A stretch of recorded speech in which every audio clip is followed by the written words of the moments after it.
নাসিম যখন ডাউন হয়েছে তখন নাসিমকেও পিটানো হয়েছে, ডান্ডা দিয়ে পুলিশই পিটাইছে। যে police is suppose to respect you, যে পুলিশের আপনি মন্ত্রী ছিলেন। এটা আমি অ্যাজ আ পলিটিশিয়ান বলেন, অ্যাজ আ নাগরিক বলেন, আমি এটা একদমই পছন্দ করি না। বিকজ এই জন্যই ওনাকে জেল থেকে নিয়ে বাসায় রাখা হয়েছে। ওনাকে এইটা ডিগনিফাইড বিহেভিয়ার। যখন ওনাকে 111-এ ওদেরকে অ্যারেস্ট করা হলো, তখনও ওদেরকে একটা ভালো বাসায় রাখা হয়েছে। Because dignity goes with this offices. যে প্রসিকিউটর ছিল ওদেরকেও ট্রায়ালে আনা উচিত, এবং যারা তদন্ত করেছে তাদেরকেও ট্রায়ালে আনা উচিত। এই ভুয়া মামলা করে আপনি জুডিশিয়াল মার্ডার করছেন। সিনাকে নিয়ে আসেন, সেও বদমাইশি করেছে। আব্দুল হামিদের ব্যাপারে আমি আজকে একটা ছোট কমেন্ট করেছি। আমার বন্ধু MK Rahman, former additional attorney general, সে একটা পোস্ট দিয়েছিল। ওই পোস্টের উপরে আমি একটা মন্তব্য করেছি। আমার মন্তব্য ইজ ভেরি সিম্পল। আমার মন্তব্য হচ্ছে, যারা রাষ্ট্রপতি হন, যারা প্রাইম মিনিস্টার হন, ফর দ্যাট ম্যাটার ইভেন যদি চিফ অ্যাডভাইজারকে আপনি প্রধানমন্ত্রী মনে করেন, যেটা আমি করি না, তাহলে কিন্তু এদের একটা ডিগনিটি রাখা উচিত। বিকজ এরা বিভিন্ন রাষ্ট্রতে, তারা আপনার সভরেন। হামিদ হচ্ছে আপনার সভরেন, রাষ্ট্রের একজন সভরেন্টি। আপনি দেখেন না পাসপোর্টে কি লেখা থাকে? পাসপোর্টে পড়েছেন? পাসপোর্টে লেখা থাকে দ্যাট রাষ্ট্রপতি, the sovereign, is requesting you, যে উনি যেন আরামসে যেন কোনো ধরনের কোনো ঝামেলা না হয়, he should be allowed to pass. এটা পাসপোর্টের প্রথম কভারেই লেখা থাকে। কেন? Because is the sovereign. আমি ব্যক্তিগতভাবে মনে করি, যেহেতু উনি রাষ্ট্রপতি ছিলেন, you must give him respect, you must show him dignity. উনি যদি কোনো অন্যায়, he is not an ordinary person, উনি নাম্বার 1 সিটিজেন ছিলেন। আর উনি যদি অন্যায় করে থাকেন, উনি যদি কারাপশন করে থাকেন, তাহলেও you have to deal with him with dignity. আপনি বিকজ ওনার ডিগনিটি এন্ড প্রেস্টিজের সাথে কিন্তু রাষ্ট্রের ডিগনিটি এন্ড প্রেস্টিজ, যখন অন্যরা দেখে যে আপনার রাষ্ট্রপতিকে আপনি এইভাবে ট্রিট করেন, 1 ঘন্টা হুইল চেয়ারে উনি বসা রইলেন, এবং কেউ ওনারে সালামও করে না, কেউ দেখেও না, কেউ কোনো কথাই বলে না, 1 আওয়ার উনি বসা ছিলেন। তো কথা হচ্ছে যে এইটা আমি কিন্তু কম্প্রোমাইজ করতে রাজি না। Same is the case with your ministers.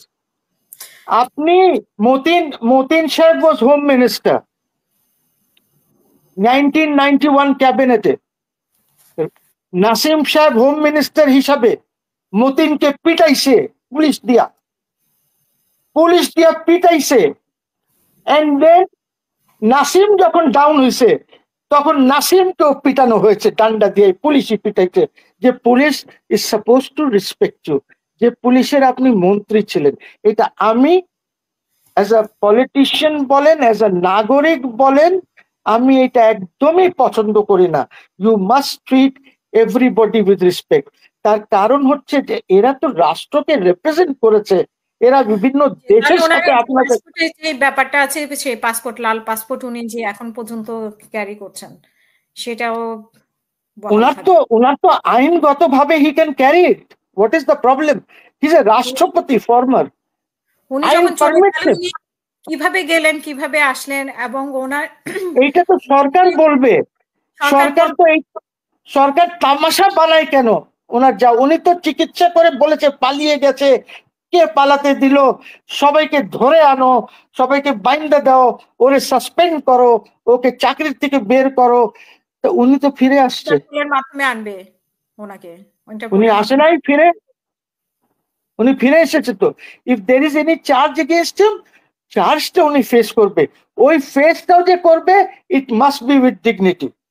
ওনার ডিগনিটিটা মেনটেন করতে হবে আপনাকে, বিকজ উনি দেশের রাষ্ট্রপতি ছিলেন। Khaleda Zia, she was the prime minister, উনি এই দেশেই ছিলেন। ওনার ডিগনিটি মেনটেন করতে দেওয়া হয়েছে, বিকজ এই জন্যই ওনাকে জেল থেকে নিয়ে বাসায় রাখা হয়েছে। ওনাকে এইটা ডিগনিফাইড বিহেভিয়ার। যখন ওনাকে 111-এ ওদেরকে অ্যারেস্ট করা হলো, তখনও ওদেরকে একটা ভালো বাসায় রাখা হয়েছে। Because dignity goes with this offices. আপনি ট্রাই করেন, ঝুলাই দেন, কোনো আপত্তি নাই তো। যদি আপনি দোষী পান, ঝুলাই দেন না, সেটাতে কোনো আপত্তি নাই। কিন্তু মানে ওই পুলিশদেরকে সাসপেন্ড করলো কেন তখন উনি যখন গেলেন? উনি তো সরকারের ইশারা ছাড়া বা সরকারের মানে সহযোগিতা ছাড়া যেতে পারেন না, এটাই এখন প্রমাণ না, হয়। না, অফকোর্স উনি সরকারকে জানিয়ে গেছেন, হুম। উনি সরকারকে তাদের জানিয়ে কি, গেছেন। পুলিশদের বিকজ যাদেরকে সাসপেন্ড করা হয়েছে তাদের কি অপরাধ এখন তো বলছে আজকে আজকে জাহাঙ্গীর সাহেব কি বলেছেন, যে ওনার খতিয়ে। বিরুদ্ধে কোনো ওয়ারেন্ট নাই। হুম। যদি ওনার বিরুদ্ধে কোনো ওয়ারেন্ট নাই, উনি আপনাদেরকে জানিয়ে গেছেন, আবার উনি ফিরেও এসেছেন, তাহলে ওনাকে এত ডিগনিফাইড বিহেভিয়ার কেন করছেন আপনি? উনি যদি অন্যায় করে থাকেন, পুট হিম অন ট্রায়াল, কিন্তু ট্রায়ালটা হতে হবে dignified, not like Sheikh Hasina's trial, যেটা সে আইসিটিতে করেছে আপনার জামাত নেতাদেরকে নিয়ে বা সালাউদ্দিন কাদের চৌধুরীদেরকে নিয়ে। This can never be supported. বরঞ্চ আমি বলবো আজকে যে জজরা এইসব ট্রাইব্যুনালে ছিল, ওদেরকে ওদেরকেও ট্রায়ালে আনা উচিত। যে প্রসিকিউটর ছিল, ওদেরকেও ট্রায়ালে আনা উচিত, এবং যারা তদন্ত করেছে তাদেরকেও ট্রায়ালে আনা উচিত। এই ভুয়া মামলা করে আপনি জুডিশিয়াল মার্ডার করছেন।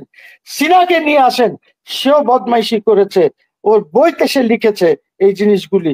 তো কোয়েশ্চেন ইজ যে হ্যাঁ, আপনি দয়া করে যার যে ডিগনিটি আছে সেটা রক্ষা করে কাজ করবেন।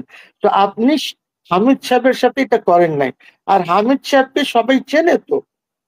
হামিদ সাহেব ইজ এন ওল্ড পলিটিশিয়ান, ওনার বদ অভ্যেস থাকতে পারে, হি মাইট হি মাইট লাভ উমেন, সেটা আরেক কথা।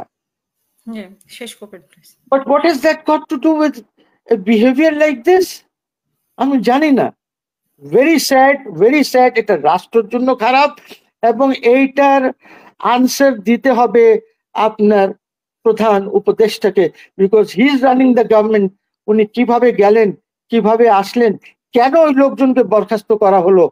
এই বাচ্চাদের ন্যাশনাল চিলড্রেন্স পার্টি বা এরা ওদেরকে এই যে এই কাণ্ড কারখানা করে, এই যে মব নিয়ে তারা করে, very unfortunate. Please don't do this. রাষ্ট্রের সাথে এটা করবেন না। রাষ্ট্রের এই সভরেন্টি যেটা যারা ক্যারি করে, don't behave like this with them, for gods সেক। আপনি রাষ্ট্রের বিরুদ্ধে কাজ করছেন, এইসব কাজ এটা করবেন না, সে যে দলেরই হোক না কেন।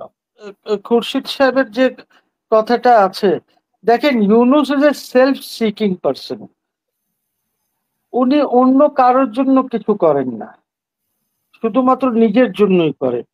আজকে উনি যা করছেন নিজের জন্য করছেন, উনি তারপরে চলে যাবেন। উনি অন্য কারোর জন্য করেন না। উনি 111-এর পরে যখন আর্মি অফিসার্সরা ওনার কাছে গেল, এই টাসুদ্দিন যখন গেল, ওনাকে রিকোয়েস্ট করলো যে আপনি হন, তো উনি যখন দেখলেন যে এটা খুব টেম্পোরারি, 1, 1.5, 2 বছর, উনি মানা করে দিলেন, because he wants to be there for 10 years কমপক্ষে। এখনো উনি এই গেম খেলছেন, 10 না হলে অ্যাটলিস্ট কমপক্ষে কেমনে 5 বছর থাকা যায়, বাট উনি সাকসেসফুল হবেন না। I am sorry to say, অসংখ্য উনি ধন্যবাদ। দেশটাকে ধ্বংস করে দেবেন। Thank you.